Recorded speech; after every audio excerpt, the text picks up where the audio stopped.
had my wife served for divorce after she sided with her entitled key-stealing mother. Just because I found the thought of it humorous, I'll be referring to my wife as wifey a lot from now on. Also, I know I seem like I'm posting too fast.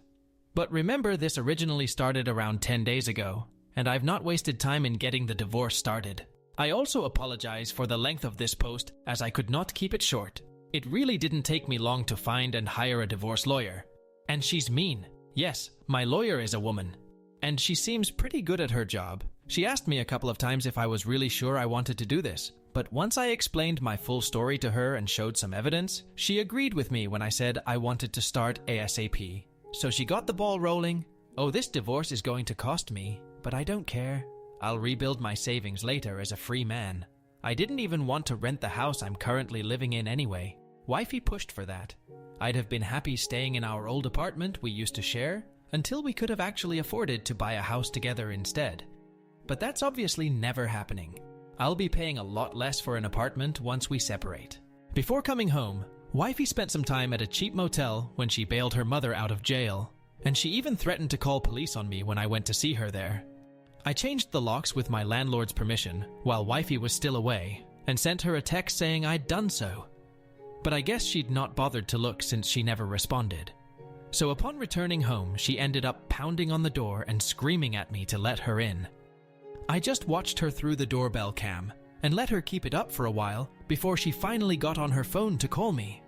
I was already walking home from having had dinner with my best friend when she called, and I pointed out the text she'd not bothered to read. When I got home to let her in, she was puffy-cheeked, teary-eyed, and red with a bit of cat butt face. I had a new key ready for her, and told her if she gave a copy to her mother again, I'd be notifying our landlord, as they were already very angry she'd given her mother a key to begin with. Not sure what the landlord could have done, but it was enough to make Wifey comply for the moment. Plus, I'm not going to be living here much longer anyway. My Emile still believes she did absolutely nothing wrong, and is playing victim to Wifey every chance she gets. She's not allowed over anymore, for obvious reasons. And I've been repeatedly called a monster by her and Wifey. I've never been more glad that Emile has no friends, because then she'd be telling them all her convoluted version of the story to paint me as a villain. I just know it. She was told how much my key collection is roughly worth, and what kind of felony charges she could be facing, though my collection was returned fully intact, so she may get the charges lessened. I'd like to hope she gets a decent punishment at least, but I'm not really counting on the system to throw the book at a manipulator like her. As I said in my previous post, Wifey also paid her mother's bail and what she owed to the pawn shop with money out of our joint bank account, and then smugly told me that she wouldn't be putting the money back. Basically, that was a terrible power move, and her only way to try and put all the cost on me. I've since removed everything I had in that account, and stopped all future payments to it so she can't spend my money too, and I've changed my passwords to pretty much everything. Wifey flipped the hell out on me for it once she finally checked the account a couple days ago, because that meant that what she paid for Miles' bail and reimbursing the pawn shop was all in her money only. And now there was no more access to my funds to supplement her own with. I just ignored her tantrum and went into the home office to watch anime on my computer. She banged on the door for a while demanding I talk to her. I just stayed quiet and put on headphones. Wifey has repeatedly demanded I drop all charges against her mother, and even said that if I really loved her, I would not only stop all this, I'd cover the cost too. When I kept refusing, she moved into the spare bedroom. She tried to kick me out of the master bedroom first, but I made it clear I'm not giving up the master bedroom when she's the one at fault. She tried to start taking my stuff out, but I just blocked her while pointing my finger at her face and said, "No," like I was talking to a dog. She ended up crying and saying I was demeaning her, but I didn't care. Then, for some more deception on her part, she admitted to me out of pure spite that until this mess had started, she'd been planning on letting her mother come live with us full-time soon because of the state of her hoarder house. She boasted that she was just going to move her in while I was at work. I told her we were supposed to be equal partners before this all happened, and I was sick of her unilateral decision-making, and as long as I'm paying 50% of the lease, her mother will not be living here.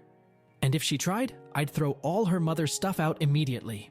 Wifey looked like she wanted to explode, and stormed off to have a drink, and a loud phone call with her mother in the kitchen. I just started removing her stuff from the master bedroom and left it in the other room for her.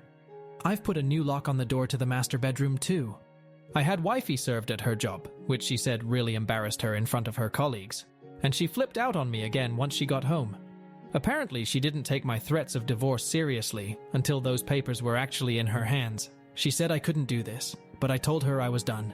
She made it more than clear where she stands. I told her I learned a rather interesting phrase online. When people show you who they really are, believe them. And she's clearly shown me who she really is, and it's not the woman I fell in love with. That woman disappeared and got replaced with an entitled mommy's girl who refuses to act her age right after we got married, which makes it pretty obvious she did that intentionally. At this point, I don't think she ever loved me. Just my wallet. I can't stay married to a woman who conned me into marrying her. Then she started screaming at me that she wasn't a gold digger. So I asked her if she'd have been inclined to stay married to me if I'd done the all same things to her. She tried to deny it at first, then looked around like she was trying to find a better answer. Then she just gaslit to deflect as usual. But I had none of it. I told her right then and there that I'm not renewing the lease on the house with her because I don't want to live with a petulant woman child I can't trust. And if she wants to keep the house, she can go ahead and start a new lease to move her mother in once I'm gone. Finally, that's when the real waterworks started. She said I was destroying our family, and I said, "What family?" And pointed out how we don't have kids and her mother is more important to her than me. We have no family. Then I just walked away. She loudly cried in the living room for hours, but I ignored her. Now she's giving me the hardcore silent treatment and won't look me in the eyes. I'm actually enjoying it, which just seems to make her angrier. As an added bonus, I warned my current landlord about wifey wanting to move her mother in. I gave him all the details I had about Mael, the state of her hoarder house, and how much of a deceptive mommy's girl wifey is. And warned him that if he let my Mael live in any property he owns, she would turn it into an utter disaster.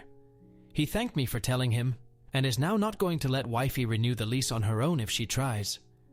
He'll be advertising the property soon.